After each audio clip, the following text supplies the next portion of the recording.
सबको सादर वंदन, अभिनंदन और स्वागत। मैं हूं उदय। आज बाबा साहब भीमराव अंबेडकर जयंती पर आप समस्त भारतवासियों, भाइयों, बहनों, दोस्तों, मित्रों, जहां आप कहीं आप लोग हों, सबको मैं हार्दिक स्वागत, वंदन और अभिनंदन करता हूं। हम क्यों मनाते हैं अंबेडकर जयंती? कौन है अंबेडकर? डीजे लगा के, ठुमका लगा के खूब मनाते हैं, खूब डांस करते हैं, लेकिन समझ में नहीं आता ये है क्या, क्यों मनाते हैं अंबेडकर जयंती? तो मैं बताऊं भैया, अंबेडकर क्या है? भारत की शान है अंबेडकर। भारत की शान है अंबेडकर। आधुनिक भारत की पहचान है अंबेडकर। बहुजन समाज के भगवान है अंबेडकर। और क्या कहूं, मेरे तो जान है अंबेडकर। मेरी तो जान है अंबेडकर। मेरी तो जान है अंबेडकर। तो भाइयों बहनों, जिस अंबेडकर की हम बात करने जा रहे हैं, वो हालांकि जन्म इनका एक साधारण सा परिवार में, गरीब परिवार में और बहुत ही बहिष्कृत कह सकते हैं, शोषित वंचित परिवार में, या दूसरे शब्दों में कह लीजिए अछूत परिवार में उस समय का जो था, उनका जन्म वहाँ पर हुआ था। और एक झुग्गी झोपड़ी में पलने वाला अंबेडकर आज पूरे विश्व में भारत रत्न के रूप में जाना जाता है। हम उस अंबेडकर की बात करने जा रहे हैं जो विश्व के, भारत के ही नहीं, विश्व के जो महान विद्वान थे पढ़ाई के क्षेत्र में, शिक्षा के क्षेत्र में, कम से कम 6 जो महान विद्वान थे, उनमें से एक नाम था बाबा साहब भीमराव अंबेडकर। लेखक की बात करते हैं तो लेखन कार्य में, संविधान लेखन कार्य जिन्होंने जो किया, उसके लिए पूरे विश्व में आज तक ऐसा कोई व्यक्ति नहीं है जो इतना बढ़िया संविधान लिखा है। सबसे क्या कहते हैं, विस्तृत लोकतंत्र देने वाला संविधान अगर किसी ने लिखा है तो मेरे पूरे विश्व में वो दिया है, लिखा है बाबा साहब भीमराव अंबेडकर ने। इन्हीं अंबेडकर को कहा जाता है शोषितों, वंचितों, दबे कुचलों के मसीहा। और इन्हीं अंबेडकर को कहा जाता है आधुनिक भारत के निर्माता। इन्हीं अंबेडकर को कहा जाता है हमारे दिल की धड़कन, हमारे भारत की पहचान। विश्व स्तर तक पहचाने वाला अगर कोई शख्स है इस धरती पर तो केवल और केवल बाबा साहब भीमराव अंबेडकर हैं। इन्हें भारत रत्न में भी मिल चुका है। और ये बाबा साहब भीमराव अंबेडकर, पहली बात हम बताएं इनका नाम कैसे पड़ा, तो इसके पहले मैं बताऊं इनका जन्म आज के दिन यानी 14 अप्रैल 1891 में, 1891 में हुआ था। और मृत्यु हुई थी 6 दिसंबर 1956 में। मतलब आज की लगभग, वही समझ लीजिए, आज हम यहाँ पर इस दिवस को मना रहे हैं, लगभग 100-150 साल पहले की बात है। उस समय इनका जन्म हुआ था। एक गरीब परिवार में, पिताजी का नाम रावजी राम और माताजी का नाम भीमाबाई था। जाति से, कम्युनिटी के हिसाब से इनको महार कहा जाता है। तथागत समाज में, तथाकथित समाज में इनको अछूत माना जाता था। और कहानी पूरे जिंदगी भर, पूरे जीवन में दुखमय रही। शुरू से ही ये समाज की कुरीतियों का शिकार होते रहे। बचपन में ही लगभग 6-7 साल की अवस्था में माता जी का देहावसान हो गया। इनके चाचा चाची ने जो भी रहे हो, उनका पालन पोषण वहाँ पर इन्होंने उनका किया। और पिताजी जो ब्रिटिश इंडिया जो आर्मी थी उस समय, उसमें वो सूबेदार थे। और चूँकि थोड़ी बहुत पारिवारिक पृष्ठभूमि कुछ अच्छी थी ब्रिटिश इंडिया में उस समय, अंग्रेज इनका फेवर करते थे, तो वहाँ पर इनको शुरू में थोड़ा सा सहारा मिला। लेकिन वो सहारा कुछ भी नहीं माना जाएगा। आगे एक से एक समस्या इनके जीवन में आती गई।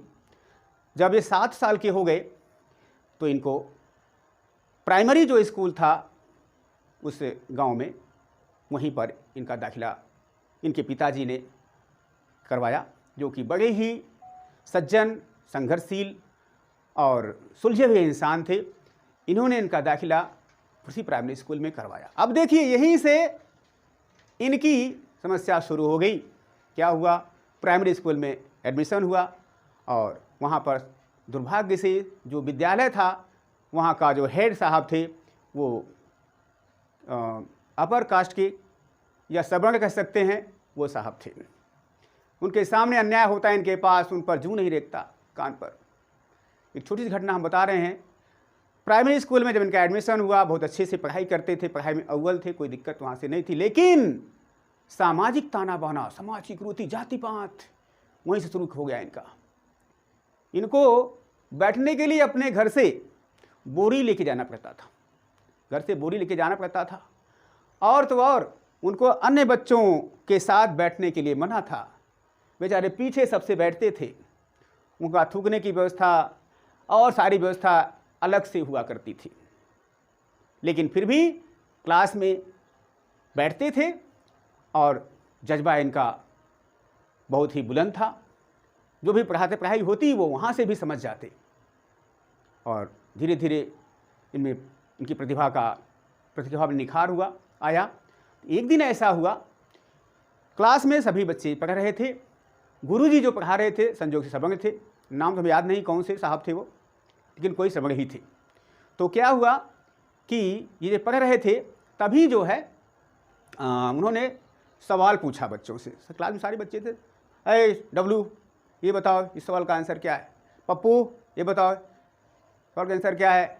ना पप्पू, ना बबलू, ना डब्लू, ना चिंकी, ना पिंकी, ना टिंकी, कोई भी उस गुरु के प्रश्न का उत्तर नहीं दिया। अब अम्बेडकर जी पीछे, गुरुजी गुरुजी गुरुजी हाथ उठाते। गुरुजी कहते चुप। गुरुजी उनको बोलने का अनुमति ही नहीं देते। बार बार उठाते हाथ, लेकिन वो नहीं, डांट देते उसको।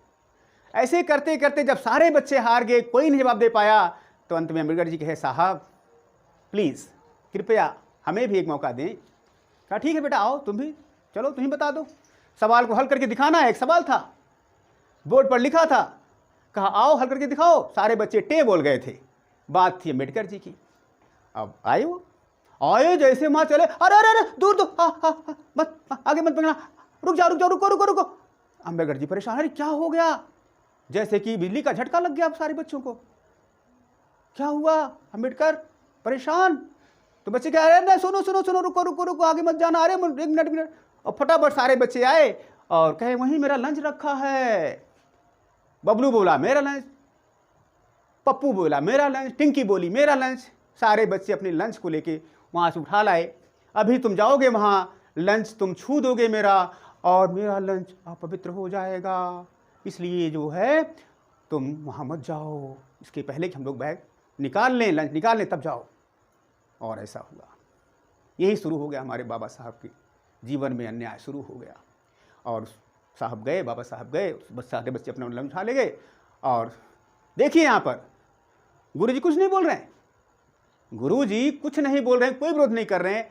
और तब जाके सारे बच्चे हटाए अपना अपना लंच बॉक्स, और तब जाके उन्होंने उसी सवाल को जो गुरुजी ने पूछा था उसको एकदम सही जवाब उन्होंने दिया।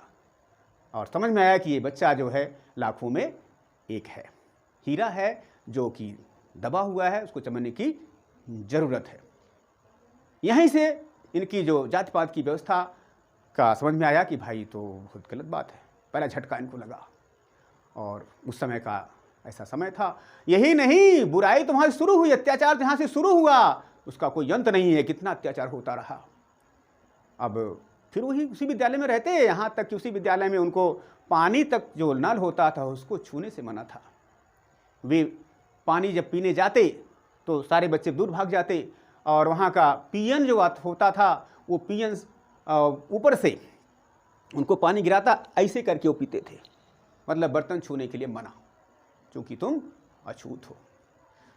इस तरह से बुराइयों को झेलते हुए वहाँ से पढ़ाई किया। फिर आगे इनकी तकदीर कह सकते हैं या होनी कह सकते हैं, होनहार बिरवान के होत चीकने पात। होनी तो होके ही रहती, आदमी लाख कोशिश करे, अंजामे बुरा क्या होता है, वही होता है जो मंजूरे खुदा होता है। तो खुदा को कुछ और ही मंजूर था। वहाँ भी अंबेडकर नहीं रुके, वहाँ अच्छी सी पढ़ाई की। इसके बाद आगे गए हैं, फिर बीए किया बॉम्बे यूनिवर्सिटी से, फिर कहाँ कोलंबिया यूनिवर्सिटी से, इंग्लैंड से। कितनी डिग्रियाँ लिए मुझे तो याद भी नहीं है कितनी डिग्रियाँ लिए, कम से कम 32 डिग्री बताते हैं लोग। बाबा साहब अम्बेडकर के नाम से 32 डिग्रियाँ हैं। हाँ, जहाँ से 4 डिग्री तो केवल पीएचडी की है। हम लोग एक पीएचडी करते करते मर जाते हैं, वो भी पूरा नहीं हो पाता है।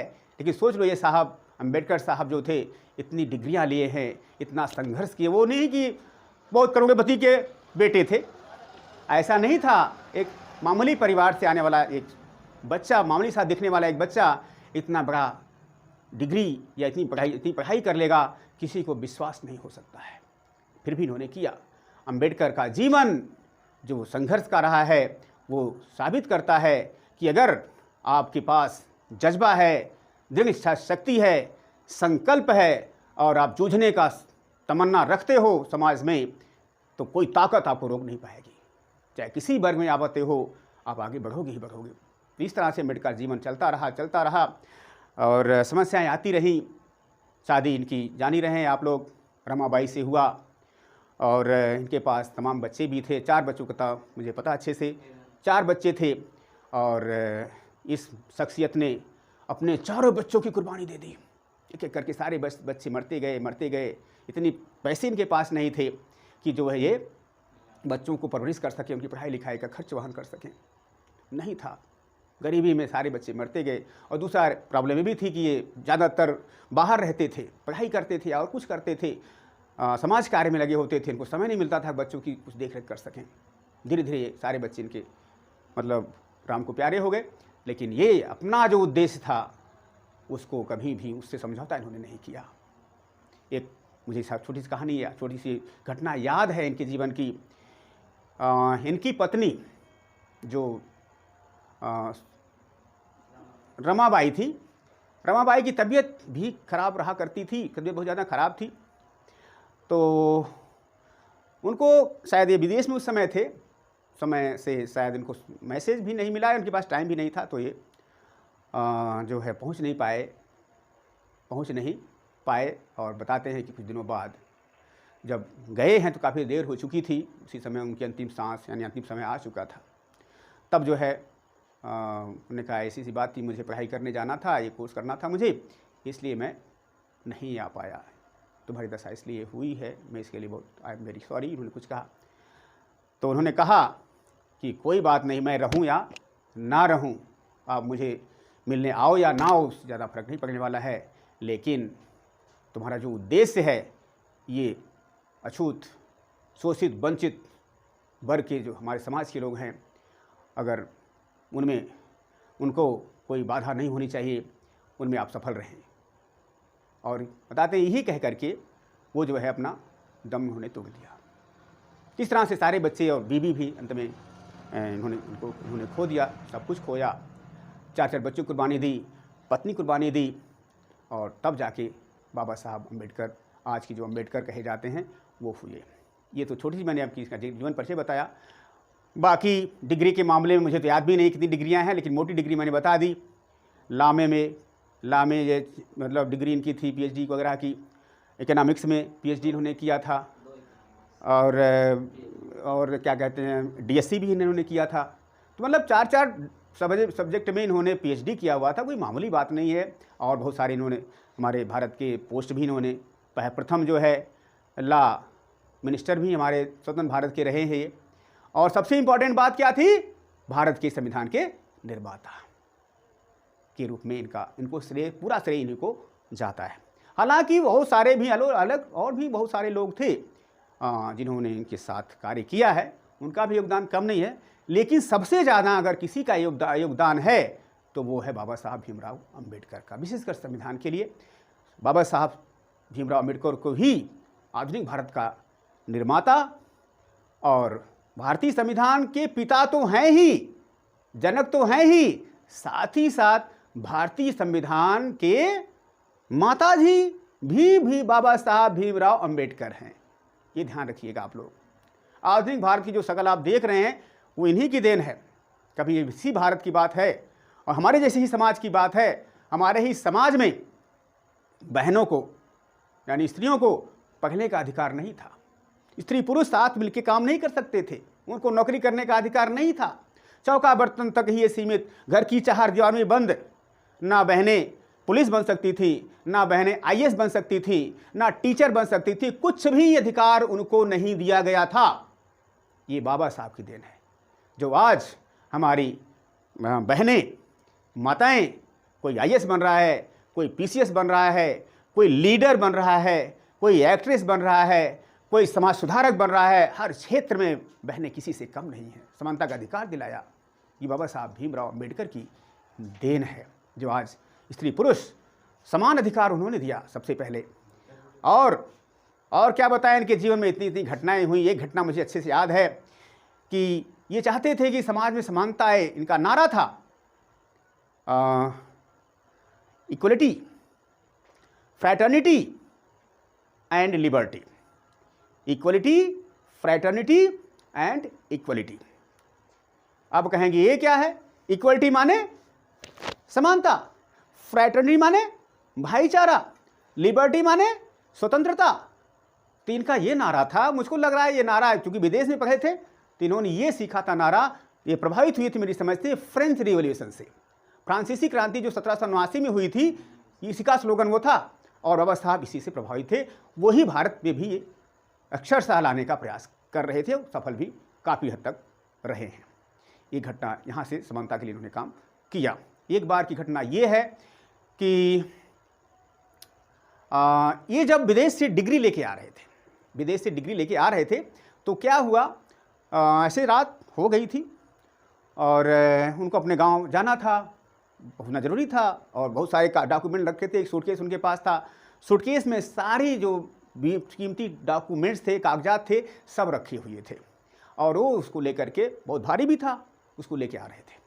तो जब आ रहे थे तो स्टेशन पर जैसे ही उतरे हैं तो एक भाई साहब थे, वही रिक्शा चलाने वाले, तो तांगा या रिक्शा जो भी कह लीजिए, उस समय तांगा ही चल रहा होगा।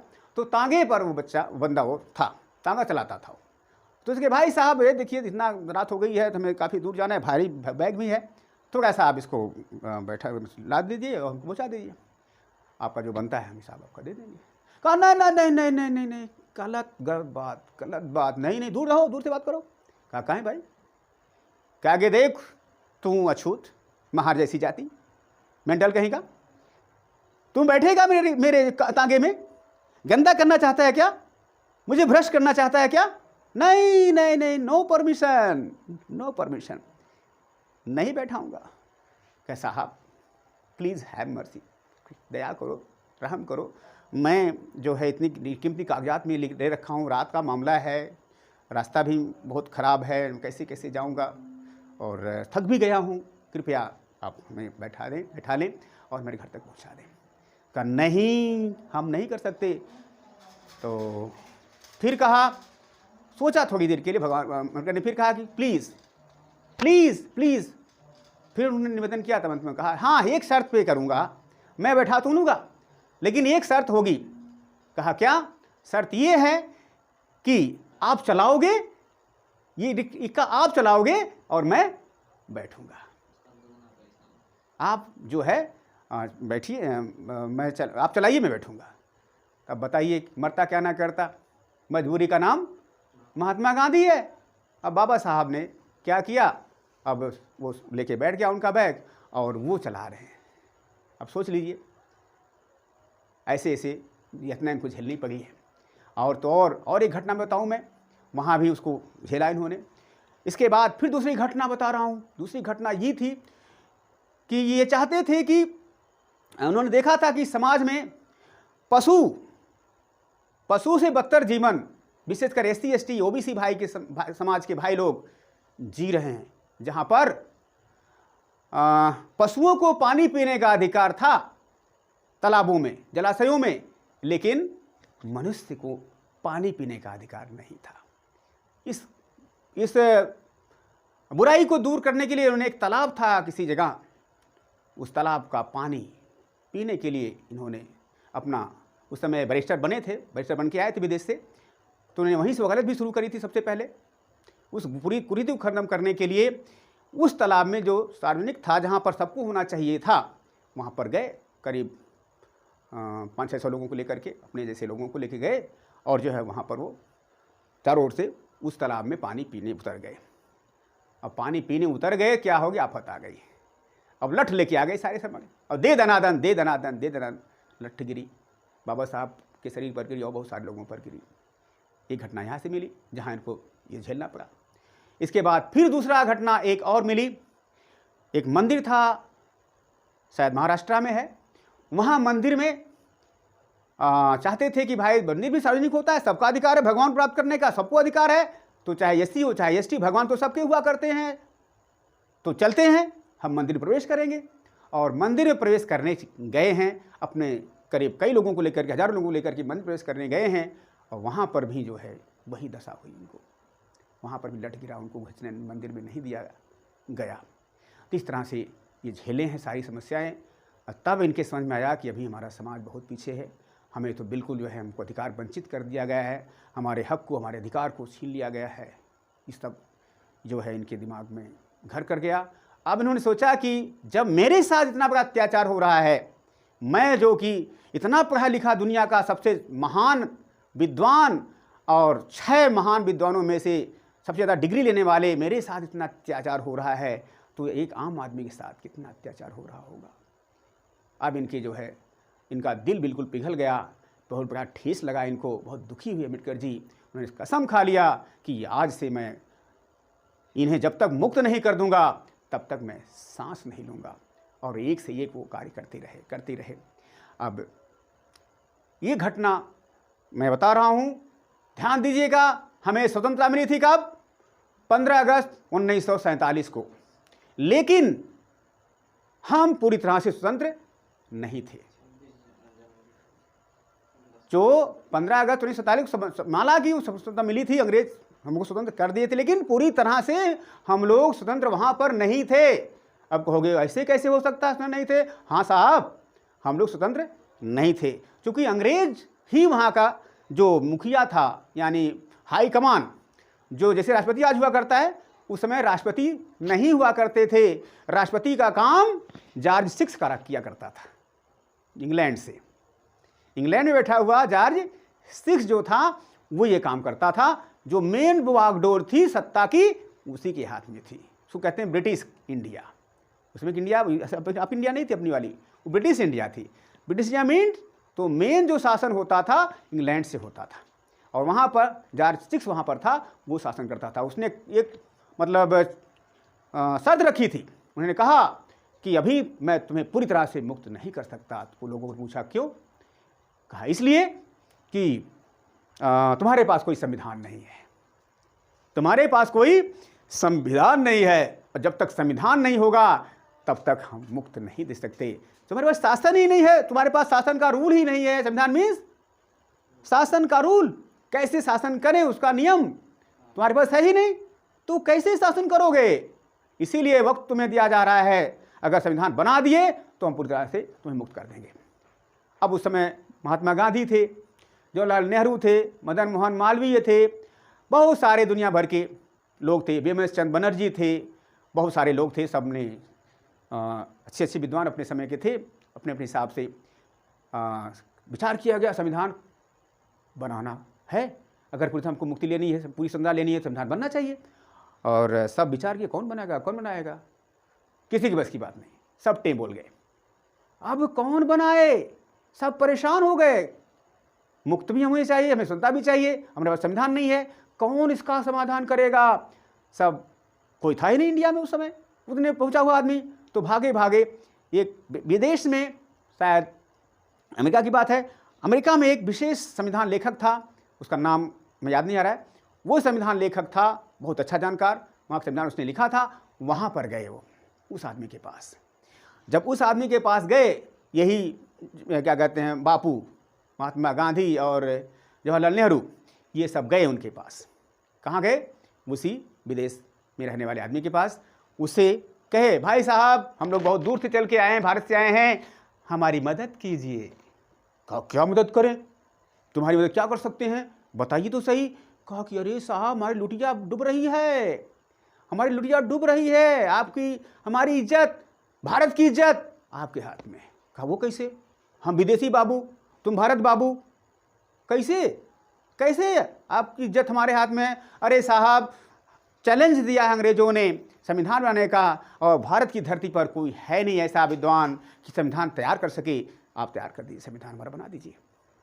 उसने कहा हाँ ये तो बात है, संविधान, हाँ हाँ मुझे नॉलेज है, मैंने संविधान बनाया हुआ है, ठीक ठीक ठीक। अरे लेकिन ये एक बात है। कहा क्या बात है?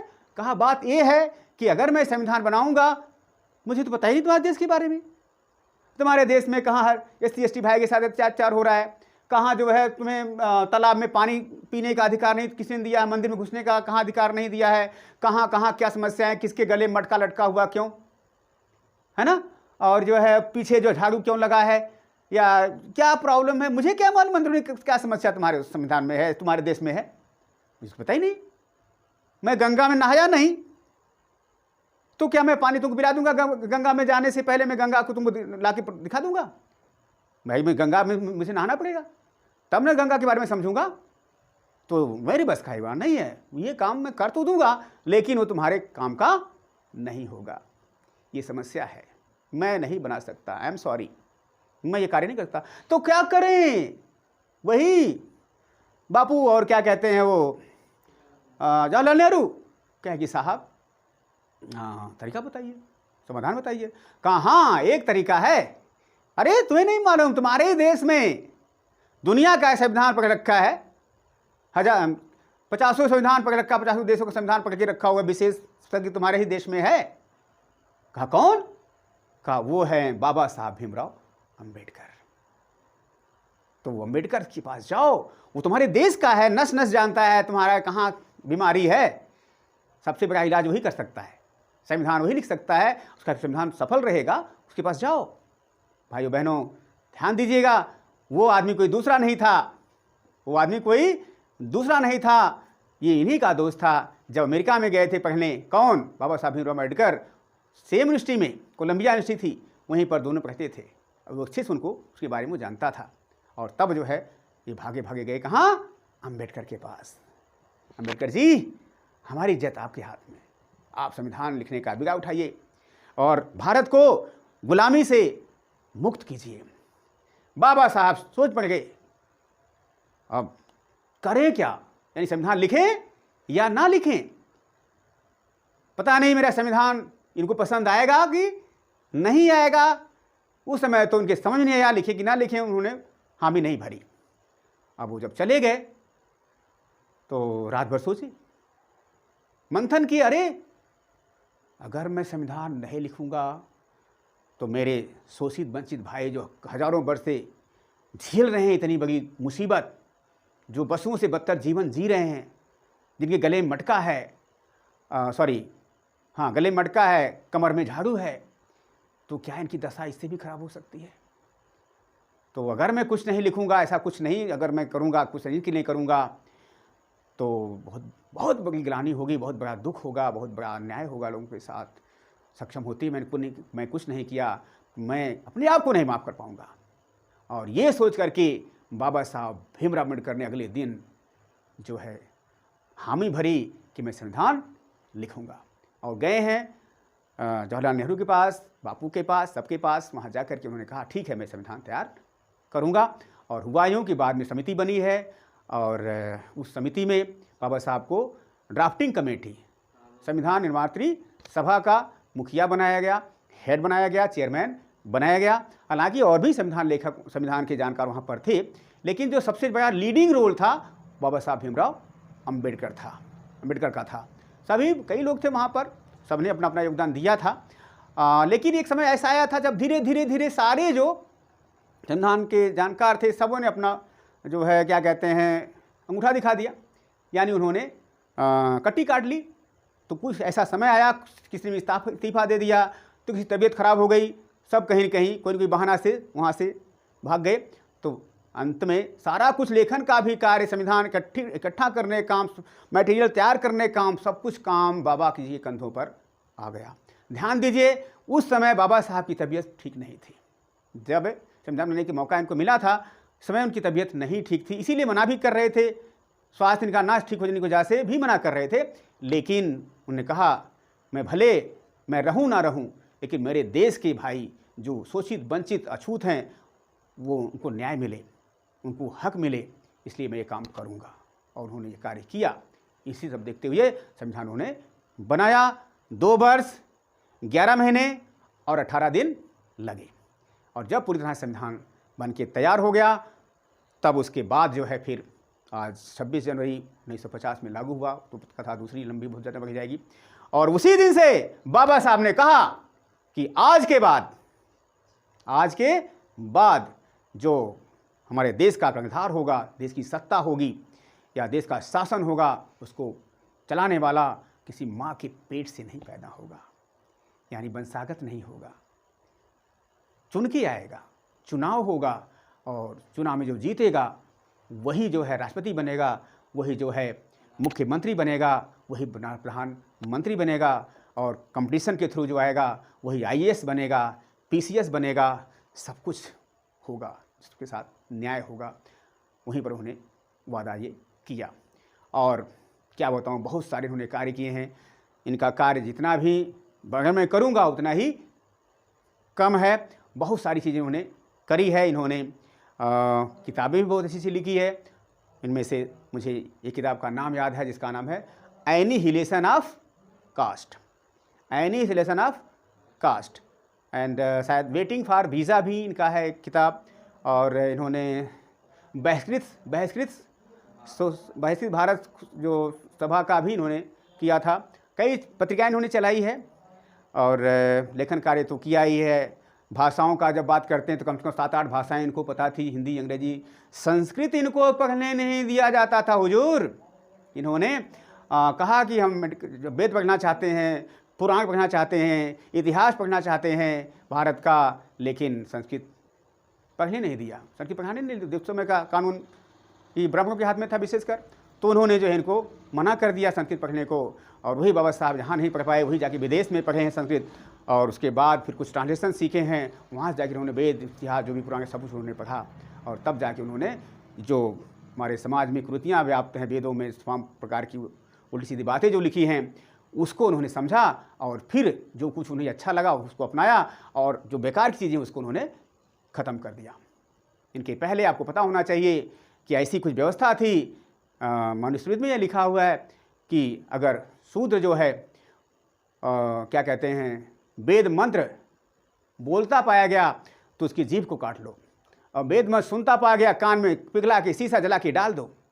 और यही नहीं, और अगर कोई जो है किसी ब्राह्मण के सामने आ जाए और वो कुछ उस तरह का उसके साथ बिहेव कर दे तो उसके जो पिछड़ाई को काट दो, कुछ ऐसा कुछ तमाम सारी बातें जो नाथ साहब लिखी है, सबका इन्होंने बहिष्कृत किया, सबको समानता का अधिकार दिलाया। आज उन्हीं की देन है जो हर वर्ग का, हर समाज का आदमी, कोई IAS बन रहा है, कोई PCS बन रहा है। बहनें पुरुषों के साथ समान रूप से आगे बढ़ रही, कंधे में कंधा मिला के साथ चल रही हैं। उसके पहले का ऐसा समाज था इतना विभत्स, लड़कियों को ना शिक्षा का अधिकार था, ना नौकरी करने का अधिकार था, पढ़ने का अधिकार तो पहले छीन लिया था, कुछ भी नहीं था, केवल चौका बर्तन तक ही उनका कार्य सीमित था। ये बाबा साहब की देन है कि आज हमारी बहनें, कोई IAS बन रहा है, कोई PCS बन रहा है, कोई पुलिस में जा रहा है, कोई नेता भी बन रहा है। और इस समय जो है समाज में देख सकते हैं, जो है पहले तो कोई नहीं था, सारा वंशागत चला रहा था। कांग्रेस ने कितने साल तक राज किया, दुनिया भर का जो है बाबा साहब का संविधान ना होता तो शायद उस समय कुछ नहीं हो पाता। पहले कानून मंत्री बनने की वजह से उन्हें ऐसे ऐसे प्रावधान बनाए जिसका हम लोग सदुपयोग आज कर रहे हैं। तो बाबा साहब के बारे में जितना कुछ कहा जाए वो सब कम है। आज अम्बेडकर ना होते तो शायद हम भी यहाँ ना होते, अम्बेडकर ना होते तो हम भी यहाँ ना होते। हमारा कहीं किसी अपर कास्ट या कह सकते हैं फॉरवर्ड का गुलामी करना होता, उसके घर में उसके खेत में वही हल चलाने का काम होता शायद हमारा। पढ़ नहीं पाते हम लोग, क्योंकि पढ़ने का अधिकार ही नहीं था। पढ़ने का अधिकार वंचित व्यवस्था के क्रम में उन्होंने जब उब गए तभी तो उन्होंने कास्ट लिखी, बुक एनिमेशन ऑफ कास्ट। जब उब गए, इनका व्यवस्था क्या थी? जात व्यवस्था की। जात व्यवस्था 4 वर्ण हुआ करते थे। वही क्या कहते हैं, विराट पुरुष जो है क्या कहते हैं आपका, इनके वेदों में पुराणों में लिखा हुआ है, पुरुष सूक्त में क्या लिखा है वर्ण व्यवस्था की उत्पत्ति के बारे में? वो लिखा है कि महापुरुष या विराट पुरुष थे, उनके 4 अंगों से 4 इंसान निकले। मुख से तो शायद पंडित जी निकले। मुख से कौन निकला? पंडित जी निकले। उनका काम क्या था? केवल पढ़ना पढ़ाना, दान देना, दान लेना, शिक्षा देना, शिक्षा लेना। पंडित जी जहाँ से निकले, मुख से निकले थे। हाथ की बात की, हाथ से छत्री साहब निकले। उनका काम था देश की रक्षा करना, मारपीट करना। और पेट पूजा, पेट से निकले शूद्र वैश्य साहब, उनका काम था व्यापार करना। और जो पैर, यहाँ कमर से नीचे का पोर्शन पैर उसको कह सकते हैं, वहाँ से शूद्र की उत्पत्ति दिखाया गया है। ये वेद में लिखा हुआ है, चाहे उसको भगवान कहिए चाहे विराट पुरुष कहिए, ऐसी ऐसी बातें उसमें लिखी है। तो अब सोच लीजिए, एक पुरुष को बता रहे हैं, पुरुष से क्या उत्पन्न हो रहा है? बच्चा। देखिए कितनी बड़ी मूर्खता है। पुरुष से भी कोई बच्चा हो सकता है क्या? बच्चा तो कोई माता बहन भी कर सकती है, उसके पास भगवान ने विशेष अधिकार दिया है। बच्चा पैदा करने का अधिकार तो केवल भाई बहनों को मिला है। ये भाई साहब कब से बच्चा पैदा करने लग गए? बच्चा पैदा हो रहा है मुख से। हाथ से देखिए, हाथ से बच्चा पैदा हो रहा है, ये भी बकवास हो गई। पेट से बच्चा पैदा हो रहा है, पैर से भी बच्चा पैदा होने लग गया, सब बकवास है। बच्चा पैदा ऐसे नहीं होता। बच्चा के लिए साइंटिफिक रीजन है उसका, जब तक स्त्री पुरुष दोनों मिलेंगे नहीं, बच्चा पैदा हो नहीं सकता, विज्ञान ये कहता है। और दूसरी बात, जाति पाति पूछे नहीं कोई, हरि को भजे सो हरि का होई। भगवान ने सबको बनाया है। अगर भगवान ने सबको बनाया है, जैसे एक बाप होता है, तो एक बाप के तो अगर सारे बेटे 4 बेटे हैं तो चारों बेटे क्या होंगे? आपस में भाई होंगे, भाई होंगे। तब कैसे फलाने पंडित जी हैं, है देखिए जो है खंडित जी हैं, इधर देखिए तो ये वैश्य साहब हैं, ये शर्मा जी हैं, ये वर्मा जी हैं, ये कोई केवट हैं, ये निषाद जी हैं, ये जो है क्या कहते हैं शर्मा जी हैं, ये वर्मा जी हैं, ये बकवास जी हैं, सारे जी हैं ना। तो ये बकवास है ये सब, सभी यहाँ पर इंसान हैं। अम्बेडकर का नारा तो यही था, मानव मानव एक समान, कहता है ये हमारा संविधान। मानव मानव एक समान कहता है ये हमारा संविधान। और देख लो, अगर भगवान बनाते तो हो सकता है कि तुमको टाइटल लिख देते, मुहर लगा देते तुम्हारे सर पे, मस्तक पे, कि पंडित जी हम हैं। यहाँ लिखा होता, यहाँ लिखा होता खत्री साहब लिखा होता, वहाँ उनको लिखा था वर्मा जी, शर्मा जी लिखा होता उनके मस्तक पर। क्या है किसी के मस्तक पर मुहर? दिया है तुमको भगवान ने लाइसेंस? है कहीं पर? निरा बकवास है। सबका खून एक होता है। किसी बहन का, किसी भाई का खून देखो, काट के देखो, लाल ही निकलेगा। तो ये सबका खून समान है, सबको एक बाप ने बनाया है, तो सभी जब एक ही बाप के बेटे हैं तो भाई और बहन हुए। ये कहाँ से, ये वर्मा जी कहाँ से, शर्मा जी कहाँ से, निषाद जी कहाँ से, कोयरी जी कहाँ से, हरिजन जी कहाँ से, जो चमार जी, सब बकवास हो गई। और दूसरी बात, जाति तो पशुओं की होती है, पशुओं की जाति होती है, इंसान की जाति नहीं होती। पशुओं की जाति होती है, उसको पहचान भी सकते हो उनके जो है क्या कहते हैं लैट्रिन से। अभी गाय का गोबर, बकरी का गोबर, जो भी हो, अगर कर दिया जाए अलग अलग, एक जगह रख दी जाए, तो थोड़ी सी समझदारी से सब लोग अलग करेंगे, भाई ये तो गाय का है, ये जो है भैंस का है, ये जो हिरण का, जो भी आराम से समझ में आ जाता है। तो वो समझ में आता है इनकी जातियाँ हैं, इस जात की ये है, इसका ऐसे ऐसे है। लेकिन अभी पुरुष, स्त्री पुरुष जितने भी भारत में रहते हैं, पंडित जी का लैट्रिन, उधर यादव जी का लैट्रिन, और इधर बाबू साहब का, सिंह साहब का लैट्रिन, एक भी मिला दो। है कोई माइकल जो अलग कर दे कि ये पंडित जी का है और ये जो है हरिजन या चमार साहब का है, या केवट का है, कोई अलग कर सकता है? सब बकवास है। वहीं पर सारी तुम्हारी गणित फेल हो जाती है। मनुष्य की कोई जाति नहीं होती है, ये तो हम पर थोपी गई है। बाबा साहब इसका डट कर विरोध किए। उन्होंने कहा, इसी बात को लेकर उन्होंने लिखा एनिहिलेशन ऑफ कास्ट, और इस बात को संविधान में इन्होंने स्पष्ट लिख दिया कि आज के बाद जाति के नाम पर कोई किसी को बहिष्कृत नहीं करेगा, कोई किसी का अपमान नहीं करेगा। और तो और इन्होंने स्वतंत्रता दिया, सही शब्द यूज़ करने का, संवैधानिक शब्द का प्रयोग करने का। किसी को उसका टाइटल लेके उसको गाली नहीं दे सकते आप, ऐसा भी प्रावधान बाबा साहब ने किया है। और तो और इन्होंने जो बहनों को समान अधिकार दिया। इसके अलावा आज हम लोग केवल 8 घंटा नौकरी करते हैं। सरकारी नौकरी में प्रावधान क्या है? केवल 8 घंटे का नियम बनाने वाला कौन था? बाबा साहब भीमराव अम्बेडकर। इसके पहले 18 घंटे, 16 घंटे नाक रगड़ो, जाके वहाँ पर जाके परिश्रम करो। मैंने कम से कम 16, 17, 18 घंटा नौकरी हुआ करते थे, ड्यूटी हुआ करती थी। बाबा साहब की देन है जो मात्र हम 8 घंटे नौकरी कर रहे हैं, ये इसका फ़ायदा हमें मिल रहा है। यही नहीं, हर क्षेत्र में जो इकोनॉमिक्स अर्थशास्त्र के क्षेत्र में, राजनीति के क्षेत्र में और समाज के क्षेत्र में, किसी भी क्षेत्र में आप देख लो, बाबा साहब ने अपनी कलम हर जगह पहुंचाई है। हर जगह उन्होंने दृष्टि डाली है और सारे प्रावधान आपको उसमें देखने को मिलेंगे। आज का सबसे बड़ा धर्म अगर कोई है तो बाबा साहब का संविधान है। धार्मिक पुस्तक जो रामायण है, जो गीता है, जो महाभारत है, मानते हैं कुछ अच्छी बातें उसमें है, लेकिन जो उसका व्यवहारिक रूप है, जो सबको समान अधिकार देता है, सबको सबके साथ न्याय करता है, तो वो केवल है और केवल भारत का संविधान है, जो सबके साथ समान न्याय देता है, समान निर्णय देता है। अभी देखो, अगर कोई गलती कोई कर या चोरी कर जाए, चोरी में अगर वो पकड़ा गया, अगर वो बलात्कार में है, मान लीजिए अगर वो पकड़ा गया, तो क्या होगा? उसको सज़ा मिलेगी। सज़ा मतलब कि आजीवन कारावास होगा या फांसी होगी। तो फांसी क्या कोई ऐसा नहीं उन्होंने कहा कि केवल जो है किसी SC ST का बंदा होगा उसी को फांसी होगी। ऐसा नहीं कहा कि केवल जो है यादव साहब के बच्चे होंगे, यादव साहब होंगे तभी उनको फांसी होगी, ऐसा तो नहीं है। उन्हें सबके लिए कहा, चाहे वो क्षत्रिय हो, चाहे वो पंडित जी हों, चाहे यादव जी हों, चाहे SC ST, चाहे OBC किसी वर्ग का हो, अगर उसने गलती किया है, उसने अपराध किया है, तो उसकी सज़ा समान रूप से मिलेगी, उसमें कोई छूट नहीं है। इस मामले में भी हमारा संविधान न्याय है, न्याय देता है, न्यायगत है, न्याय संगत है, जबकि धर्म में ऐसा नहीं है। हमारा जो धर्म इसके बाद पहले था, गीता में देख लीजिए, पढ़ लीजिए आप लोग, भागवत मैंने पढ़ रखी है, उसमें आप देखिए ये जो अस्थौमा था ना, अस्थौमा ने बहुत बड़ा गलत कार्य कर दिया था। द्रौपदी के सारे बच्चों को, 5 बच्चे थे, बिल्कुल नवजात कह सकते हैं, बहुत नाजुक थे, उनको मार दिया था। मारने के बाद जो है उसको सज़ा मिलने की बात जब आई, तो जो है तरह तरह से लोग कहने लग गए संविधान में, उसमें उनके संविधान में ये लिखा गया है कि पंडित जी का बेटा है, यानी पंडित जी है, तो इसको जान से नहीं मारना चाहिए, इसको जान से मारना नहीं चाहिए। अरे पंडित ब्रह्म हत्या पाप है, ब्रह्म हत्या पाप है, गुरु हत्या, गुरुपुत्र को मारना भी पाप है, ऐसा ऐसा करके करके अंत में उनको फांसी नहीं हुई।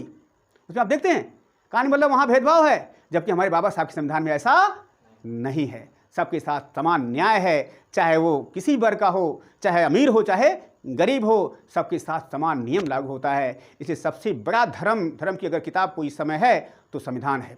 और तो नहीं, इन्होंने और भी बहुत सारी समाज में कृतियाँ जो अभय हंडम्बर का बहुत ज़्यादा इन्होंने विरोध किया। आज अच्छा सोचिए, क्या हम लोग बाबा साहब की मानते हैं? गलत बात है। हम बाबा साहब को मानते हैं, लेकिन बाबा साहब की नहीं मानते। बाबा साहब का जो सपना था, वो सपना मैं बता दूं, मैं बताता हूं संविधान उनका सपना क्या था। उनका सपना यही था, आप संविधान पढ़ लीजिए, उसमें शुरू में ही लिखा है हमारा संविधान क्या होगा? लोकतंत्र होगा, समानता उसमें होगी, स्वतंत्रता होगी और समान अवसर होंगे सबके, हम भारत के लोग, ऐसा कुछ शुरू में लिखा हुआ है। सभी भारतीय होंगे और सब समान अधिकार सबको होगा, स्वतंत्रता पर आधारित होगा, बंधुत्व पर आधारित होगा, ऐसा कुछ उसमें लिखा हुआ है। सबके साथ समान उसमें न्याय होगा, तो ऐसा उन्होंने कुछ कहा हुआ है। उन्होंने जब 1956 में जब उन्होंने क्या किया था, वो बौद्ध धर्म स्वीकार किया था, बौद्ध धर्म स्वीकार किया था 1956 में। तो पहली बात, उन्होंने बौद्ध धर्म स्वीकार ही क्यों किया? क्योंकि हिंदू धर्म से उब गए। हिंदू धर्म के उन्होंने ऐसे नहीं त्यागा था, इनको बहुत परेशान कर दिया गया था, सारा हक इनका छीन लिया गया था, इनको के साथ कदम कदम पर इनको चोट मिली थी। इसलिए जब ऊब गए हैं तब उन्होंने बौद्ध धर्म स्वीकार किया था। और चूंकि बौद्ध धर्म समानता पर आधारित है, समानता पर आधारित है, उसमें कोई पंडित जी और कोई हरिजन जी और कोई महाजन जी और समापन जी कोई उसमें नहीं है। सारे मानव एक समान बौद्ध धर्म में हैं, यानी समानता पर आधारित है। इसलिए उन्होंने बौद्ध धर्म को स्वीकार किया। और वहाँ पर इन्होंने एक शब्द ये भी कहा है, आज ये विवादित विषय हो चुका है, कहा कि आज के बाद मैं ना ब्रह्मा को मानता हूँ, आज के बाद ना मैं ब्रह्मा को मानता हूँ, ना मैं विष्णु को मानता हूँ, और ना तो मैं शिव जी को मानता हूँ, बस केवल और केवल बुद्ध जी को मानता हूँ और समानता लाने का पक्षधर हूँ। मैं चाहता हूँ मानव एक समान हो जाएं। अब इनका कहने का मतलब ये नहीं था कि जो है सारे ब्रह्मा विष्णु मानने वाले सारे गलत, इनका कहने का मतलब ये नहीं था, क्योंकि इनके साथ अन्याय बहुत ज़्यादा हुआ था, इसलिए उन्होंने ऐसा वर्ड कहा था। हालांकि विवादित ये हो जगह है, वो चूँकि धर्म के नाम पर, जाति के नाम पर, भगवान के नाम पर हम जैसे भोले भाले ओबीसी एसटी भाई, एसटी ओबीसी भाई के जो 85 करोड़ लोग हैं भारत में, 85% कह सकते हैं लोग हैं भारत में, उनके साथ बहुत अन्याय होता था, बहुत उनको लूटा गया था। आज भी लूटा जा रहा है, आज भी लूटा जा रहा है भैया। अभी मेरे दोस्त ने मैसेज भेजा था, मैंने देखा था, उसमें लिखा है, उसमें पंडित जी क्या कर रहे जान रहे हो? पंडित जी एक औरत को लात मार रहे हैं, लात मार के कह रहे हैं कि तुमको मुक्ति मिलेगी। अभी मेरे मित्र ने भेजा था, पंडित जी लात मार रहे हैं एक औरत को। और दूसरा मैंने अभी देखा था, उसमें क्या है, एक कुतिया के साथ एक भाई का विवाह करवा रहे हैं। सोच लो एक कुतिया के साथ पंडित जी एक भाई का विवाह करवा रहे हैं। और मैंने अभी बात और देखी है, परंपरा जो पहले की थी वही परंपरा आज भी लागू हो रही है। उसमें जो है पंडित जी एक जवान स्त्री को शादी जिसकी होने वाली है उसको गोद में बैठाए पड़े हैं, तो गोद में बैठाए हैं, कह रहे मुक्ति का रास्ता है, दिखा रहे हैं उसको। ऐसी समस्या, ऐसी पाखंड अब समाज में है, उन्होंने देखा हुआ था सब कुछ ये। और मैंने एक बात और देखी थी कि कहीं किसी मंदिर है कोई, शायद महाराष्ट्र में कहाँ पर, तो वहाँ पर क्या था, औरतें क्या करती थी, एक पंडित जी थे जो वहाँ के पुजारी थे, तो ऐसे औरतें जो है ऐसे हाथ ऊपर करती और ले दनादन दे दना 4-5 कोगे जो पंडित जी लगाते थे, और हजारों औरतें ऐसा कोगे उनको मार रहे हैं पंडित जी, और जोर जोर से मार रहे हैं। बताइए, मानसिक गुलाम बनाकर के उनको जो है ऐसे परेशान कर रहे हैं। ये इनका ब्राह्मणवाद है, इनका ढोंग है, इनका पाखंड है। ब्राह्मणवाद, ब्राह्मण सच्चे अर्थों में अगर देखा जाए तो कोई जात पात नहीं होती। ब्राह्मण भी कहने का मतलब यहाँ जाति नहीं है, वो तो जाति बनाई गई, बाद में थोपी गई है। तो ब्राह्मण का मतलब अगर देखा जाए तो केवल क्या है, ब्रह्म को जानने वाला, भगवान को जानने वाला। तो भगवान को जानने वाले भैया तो कहीं भी हो सकता है। हमारे रैदास साहब भी तो थे, उस भगवान को जानते थे। कबीर साहब भी तो थे, तो भी भगवान को जानते थे, भगवान के बारे में चिंतन करते थे, सभी तो ब्राह्मण हो गए ना। तो जाति से वहाँ पर कोई मतलब नहीं था, लेकिन धर्म के ठेकेदारों ने उसको जाति में बदल दिया। ये जो वर्ण व्यवस्था थी उसको कालांतर में जाति व्यवस्था बदल दिया, और जो है भगवान के बीच में चाप दिया, ताकि लोग गुमराह हो जाएं, भगवान के नाम पर लगे लूटने। इसका विरोध अम्बेडकर जी करते हैं।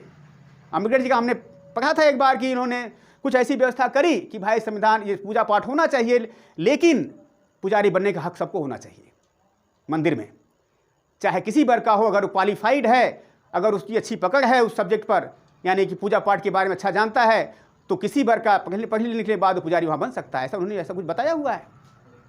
तो उनकी किताब के हिसाब से वो उसके विरोध में नहीं थे। विरोध में बस उनके क्या था, जो समाज में पाखंड है, जो समाज में बुराई है, जो समाज में इंसान होते हुए भी इंसान लोग बनाने नहीं दे रहे हैं, जो पशुओं के साथ व्यवहार होना चाहिए उससे बदतर व्यवहार इंसान के साथ हो रहा था उनके समय में, आज भी हो रहा है।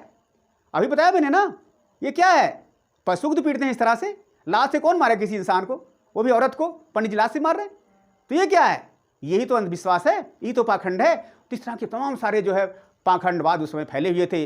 बाबा साहब इसका विरोध करते थे, इसीलिए इन्होंने क्या किया था, मनुस्मृति को जलाया था। मनुस्मृति को इसीलिए जलाया था क्योंकि कुछ ऐसी कुरीतियाँ समाज में थी, हालांकि कमोबेश में आज भी हैं। बाबा साहब ने संविधान लिखा सब कुछ के बाद भी आज देखा जाए तो जो सपना था बाबा साहब का, देखा जाए तो हम लोग अभी उसके योग्य नहीं हैं। बाबा साहब ने कहा था कि मैं यहाँ तक इस कारवां को खींच लाया, जो कारवां जो मेरा संघर्ष का कारमा था, या यूं कह लो तीसरी आज़ादी का कारमा था। पहली आज़ादी अंग्रेज से मुक्ति, दूसरी आज़ादी संविधान बना, और तीसरी आज़ादी अभी हमको मिली नहीं है। देखा जाए तो हम लोग कहते हैं स्वतंत्र हैं, भारत माता की जय, भारत माता की जय, भारत माता की जय, सब बकवास करते हैं। अभी भी हम लोग स्वतंत्र नहीं है। कहोगे ये क्या कह रहे हैं आप? बिल्कुल नहीं, बिल्कुल सत्य बात है। आज भी हम लोग बाबा साहब का जो सपना था उसके हिसाब से काम नहीं कर रहे हैं।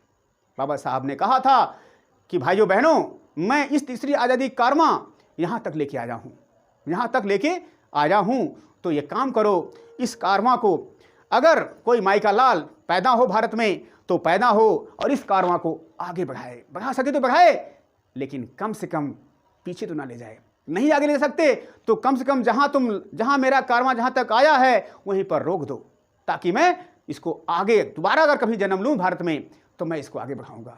नहीं ले सकते तो कोई बात नहीं, कम से कम जहाँ है वहीं रोक दो। अर्थात जो मैं तुमको नियम बना के जा रहा हूँ उसको तो कम से कम फॉलो करो, पीछे तो मत ले जाओ। क्या आपने सोचा है? क्या आपने समझा है? क्या हम ऐसा कर रहे हैं? क्या बाबा साहब के पद चिन्ह पर हम लोग चल रहे हैं? बिल्कुल गलत बात है। आज भी हम लोग पाखंडवाद का शिकार हैं, आज भी हम लोग जो है अन्याय का शिकार हैं। मानसिक गुलामी हमारी है। पहले हमारी गुलामी किसकी थी? बेड़ी हमारे शरीर में लगी थी, वो बेड़ी लोहे की थी। आज बेड़ी है, आज भी बेड़ी गई नहीं है, वो बेड़ी सोने की है। पहले की बेड़ी क्या थी? लोहे की थी, और आज की बेड़ी सोने की है। ये काटना बहुत कठिन कार्य है। इसको काटें अगर चाहते हैं सच्ची अर्थों में हमारा विकास हो, हमारा समाज पूरी तरह से विकसित हो, तो इस बेड़ी को काटना होगा। वो बेड़ी क्या है? मानसिक गुलामी। बेड़ी क्या है? मानसिक गुलामी। आज भी हम लोग जो ब्राह्मणवादी व्यवस्था है, या क्या कहते हैं उसको, पाखंडवादी व्यवस्था है, उसके हम लोग शिकार हैं। अंधविश्वास आज भी हम लोग करते हैं। हमने सुना है, सुना क्या, देखा हुआ, अरे दक्षिण दिशा में, उत्तर दिशा में तुम जो है सो रही हो। हाँ, उत्तर दिशा में तुम जो है मुंगी करके सिर करके सो रही है, तो गलत बात है। और क्या कहते हैं, दक्षिण दिशा में तुमने जो है दरवाजा खोल दिया है। ये है, ये क्या है? ये तो बीमारी है, ये तो पाखंडवाद है। आज भी जो है हम जो है फालतू जो है रस्मों का पालन कर रहे हैं। उत्तर दिशा में सूल लग जाएगा, अरे उत्तर मत जाना, अरे उत्तर में कल जा रही उत्तर दिशा में, अरे नहीं नहीं सूल है, दिशा सूल लग जाएगा। ये भी हमने सुना हुआ है, हाँ मत जाना इस दिशा में, इस मंगलवार को दाढ़ी मत बनाना, मंगलवार को दाढ़ी मत बनाना। अब बताओ, मंगलवार को तुम्हारा जो है कहीं पार्टी में जाना है या कहीं बियाबी जगह पे जाना है, जिसकी वजह से तुम्हारी नौकरी ना मिले, अच्छे से मन ठन के तुम दाढ़ी बना जाओगे तभी तुम पास होगे उसमें ना। दाढ़ी मत बनाना, बाबा साहब बाबा बन के जाना वहाँ पर, तो वहाँ से फिर रिजेक्ट हो जाओगे। तो आज भी समाज में ये सब मार रहे हैं। प्रीति भोज, क्या कहते हैं वो, अरे तेरही जो मृत्यु भोज, बाबा साहब ने संविधान मना किया हुआ है कि मृत्यु भोज अपराध है, इसको बंद करो, लेकिन धड़ल्ले से हो रहा है। कौन रोक रहा है भाई? धड़ल्ले से लोग रोक कर रहे हैं। अभी देखिए, किसी भाई की माँ मर गई, बुढ़ी जो भी रही हो, या भाई जवान रहा हो, एक्सपायर कर गया, मर गया, अभी उसके आँख के आंसू नहीं, बस रो रहा है बेचारा, उसका भाई मरा है, उसके आँख के आंसू नहीं अभी पूछे हैं, आंसू अभी नहीं सूखे, 13 दिन तब तक हो गया, पंडित जी को खिलाओ। बताओ, पंडित जी को खिलाओ, अभी वो उनके आँख का आंसू नहीं खिलाओ, सूखा हुआ है, उनको भोग लगाओ पंडित जी को पहले, चाहे तुम्हारे पास एक फुटी कौड़ी ना हो, घर बेच के खिलाओ, क्या जा रहा है? हाँ, चाहे जैसे उनको सोने का क्या लगता है, वो चारपाई, वो जो कौन है महापत्तर, महापत्तर को सोने का वो चाहिए, चारपाई चाहिए। वो तो भगवान के गेट कीपर है ना, उनके बिना स्वर्ग मिलेगा ही नहीं, घंट बनेगा, है ना, वो गेट कीपर है भगवान के, जब तक वहाँ वो नहीं को करेंगे तब तक मुक्ति मिलनी ही नहीं है। हम लोग मान रहे हैं, कम से कम 70 to 80% आज भी इस बात को मान रहे हैं। हाँ, तो एक भाई बहन जो वर्ग के अच्छे, विशेषकर SC/ST में हमने देखा है कुछ लोग इसका विरोध कर रहे हैं। आजमगढ़ में जो राजकुमार साहब हैं, बहुत अच्छे गायक कलाकार हैं, बहुत अच्छा लगा हमें उनका गीत सुन करके, उन्होंने बहुत ज़बरदस्त इसका विरोध किया हुआ है, उन्होंने मना कर दिया इस बात को। कुछ लोग हैं जागरूक, लेकिन अभी भी बीमारी पूरी तरह समाधान समाप्त नहीं हुई है, कोई जैसा बढ़ती जा रही है समाज में। अब बताओ, हम लोग आज रह रहे हैं विज्ञान की दुनिया में, हम लोग पहुंच गए कहाँ? मंगल ग्रह पर हमने खोज कर लिया कहाँ पानी है कहाँ नहीं है, लेकिन भारत में बीमारी जो गंदे पानी हो गई है जात के रूप में, कूर मुत्ते के रूप में जो जातिवाद की बीमारी फैली हुई है, उस गंदे पानी को हम लोग नहीं दूर कर रहे हैं। मंगल ग्रह पर हम जो है शांति खोजने जा रहे हैं, लेकिन गांव में घर में शांति नहीं है, उसको शांति लाने की कोशिश नहीं कर रहे हैं। तो ये सब है हमारी मानसिक गुलामी। बाबा साहब का सपना यही था कि हमारे समाज में शांति हो और चारों तरफ सुख हो, सभी मिल के रहें, सभी सुखी रहें, सभी संपन्न रहें, सबको बराबर हक मिले। ये बाबा साहब का सपना था और इसके लिए वो अपनी पूरी ज़िंदगी में प्रयास करते रहे और सफल भी हुए। हम लोग उनका 1% भी अगर कर लें, 1% भी अगर कर लें, तो हम कहाँ से कहाँ पहुँच जाएंगे और भारत कहाँ से कहाँ पहुँच जाएगा। तो भारत का सपना, बाबा साहब का सपना ये सब है, इसका आप लोग ध्यान दें और जो है विकसित विचारधारा रखें। हाँ, एक बात और, सबसे बड़ा फोकस इनका क्या था? शिक्षित बनो, शिक्षित बनो, संगठित बनो और संघर्ष करो। Educate, unite and struggle. पहले आप शिक्षित बन जाइए, संगठित हो जाइए, उसके बाद संघर्ष करिए। इनका जीता जागता पूरा जीवन देख लीजिए, संघर्ष ही रहा है। जिंदगी भर उन्होंने संघर्ष ही किया है और संघर्ष इतना ज़्यादा किया है कि आज पूरे विश्व के ताज बन गए। उनको कहा जाता है भारत रत्न। बाबा साहब भीमराव अम्बेडकर भारत रत्न कहे जाते हैं। और ये नहीं कि किसी एक जाति के लिए हैं, ये तो गलत बात है। कई लोग कहते हैं कि अरे खाली जो है अछूतों के लिए, दलित भाइयों के लिए, SC ST के लिए उन्होंने किया। गलत बात है। अरे साहब, ये औरत तो किसी की भी हो सकती है, माँ बहन तो किसी की भी हो सकती है, स्त्री तो किसी भी की हो सकती है, चाहे वो हमारे SC की स्त्री हो, चाहे वो बाबू साहब की स्त्री हो, चाहे पंडित की स्त्री हो, जो चार दीवारों में बंद थी, जिसका हक अधिकार मारा गया था, वो जो है कहीं जा नहीं सकती थी, पागलों जैसी घर में रहा करती थी। आज IAS PCS बढ़ रही है, सबको जो है कितनी आगे जा रही है, जो है सबको बुलंदी दिया, उन्होंने सबको स्वतंत्र कराया। ये क्या केवल एक ही वर्ग के लिए था? ऐसा नहीं था। अच्छा बताइए, जाति व्यवस्था का उन्होंने सफाया करना चाहा और काफ़ी हद तक किया भी, तो क्या जाति व्यवस्था खत्म हो जाएगी तो क्या केवल एक वर्ग का उससे को फायदा मिलेगा? सारे वर्ग को फायदा मिलेगा। आज भी इंडिया जो है बैकवर्ड कंट्री में आता है। सोच लो, इतना दिन हो गए स्वतंत्र हुए, कम से कम 50-60 वर्ष तो हो ही गए स्वतंत्रता मिले हमको, लेकिन आज भी इंडिया क्या है? India is developing country. जब भी सुनो भारत एक विकासशील देश, अरे कभी विकसित ही होगा इंडिया? कैसे विकसित होगा जब हमारे देश में भाई दो भाई आपस में नहीं मिल सकते? पंडित जी अलग ही रहते हैं, यादव जी अलग रहते हैं, और जो SC ST OBC हैं उनमें जो 85% हैं, 7,641 कितनी जातियां हैं ना, सब ऐसे हैं। एक से ऐसे ये है तो एक से सीढ़ी की नुमा है। एक भाई सोचता है कि मैं तुमसे ऊपर हूँ, केवट कहेगा मैं तुमसे ऊंचा हूँ, वो हरजिन कहेगा नहीं नहीं देखो मैं तुमसे ऊंचा हूँ। उधर विश्वकर्मा जी कहेंगे नाई साहब, वो जो लोहार कहेगा नहीं नहीं नहीं देखो मैं तुमसे ऊपर हूँ। उधर मौर्य साहब कहेंगे कोयरी जी नहीं नहीं नहीं मैं तुमसे ऊपर हूँ। आपस में कहते हैं। तो अंग्रेजों ने बाद में तो नीति डाली थी, उसके पहले नीति थी। हम लोग बटे हुए आपस में, हमको क्या करना है? एकजुट होना है, यूनाइट। क्या बताया? Educate, unite and struggle. ये नारा हम लोग पालन करें। शिक्षा परिषद ने क्या कहा था? उन्होंने कहा था कि शिक्षा उस शेरनी का दूध है, शिक्षा उस शेरनी का दूध है जो पिएगा वो दहाड़ेगा। तो दहाड़िए, दहाड़ने का मतलब है कि अपने अधिकार के लिए सचेत हो जाइए और जो है आगे बढ़ने का हमेशा प्रयास करिए। शिक्षा के नाम पर कोई समझौता मत करिए और आगे बढ़िए, तभी आपका सच्चे अर्थों में कल्याण होगा, तभी आप सच्चे अर्थों में विकसित होंगे। तो इन सब बातों का हम लोग ध्यान दें और आगे हमेशा सतत प्रयास करें, प्रयास से कभी जी ना चुराएं। तो हम अंत में कहना चाहेंगे ईस्ट और वेस्ट, ईस्ट और west, Ambedkar is the best. प्रेम से बोलो बाबा साहब भीमराव अम्बेडकर की जय। जय भीम, जय भारत, जय भारत, जय संविधान। Thank you very much.